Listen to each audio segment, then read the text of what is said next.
Hey there folks, my name is Andrew Rea, aka Babish, and I'm here today to show you how to make cacio e pepe, the new school, high-tech, unbelievably easy way.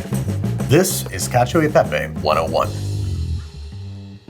Cacio e pepe means cheese and pepper. It seems so simple because it only has 5 ingredients, but it's so difficult because you're effectively just trying to emulsify together a hard aged cheese and water. So it's very difficult not to break the sauce and usually ends up with a melty, stringy, oily mess. But I have a solution, and it comes courtesy of Luciano Monosilio, a celebrated Italian chef. We're gonna make a much milder sauce, a much easier sauce, a damn near foolproof sauce, thanks to a blender. This comes together very, very quickly, only using these 2 cooking vessels. This for cooking the pasta, a nice, wide, shallow pan. The water's salted and there's not too much water in there, so it gets nice and starchy, so you've got more emulsifiers to try and get the cheese sauce to come together. And then this pan is pretty much just for toasting the peppercorns and bringing everything together. You're hardly cooking in this pan. Because the pasta takes 9 to 11 minutes, we're gonna start that boiling, partially bring it out like that so you can sort of spread it out in a beautiful fan pattern and just keep it moving a little bit. Make sure nobody's sticking together.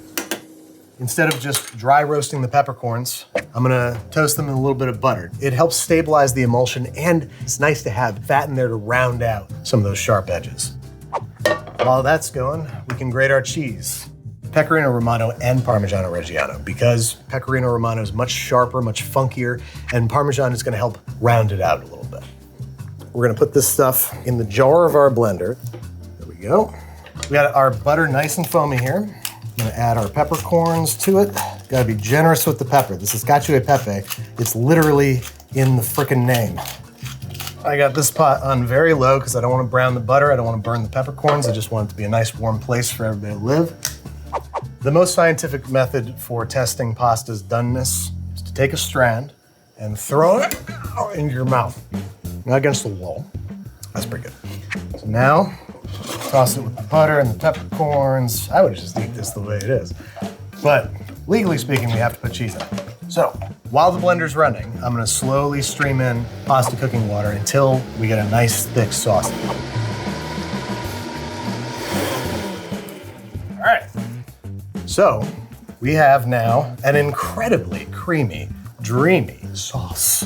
So between the pasta water, the starch, and the blender, it just created a near unbreakable emulsion. Like you can see this, we could heat this, we could bring this to a frickin' simmer and it would not break, I guarantee it. It's about as creamy as cacio e pepe gets. When you're serving pasta, it's nice to use tongs and then give it a twist so it's got a little personality to it. Maybe a little bit more cheese grated over top. Grating of pepper, and there you have it. Foolproof, unbreakable, unbeatable cacio e pepe. Cacio e pepe normally sets up almost immediately, turns into a block. This stuff, it's super creamy, it's super delicious, it's super pepe. You could have made cacio e pepe 50 times and you still might screw it up because it's so sensitive, it's so persnickety. And this is not only a method that results in, I think, a better cacio e pepe because it's creamier, it's lighter, but also a completely foolproof and very easy method. After this thing sits for a little while, it is gonna start to get a little gloppy, but a little splash of our hot pasta cooking water should bring it roaring back to life. Why pasta cooking water is worth its weight in, not gold necessarily, but neodymium. About $5 an ounce, last I checked.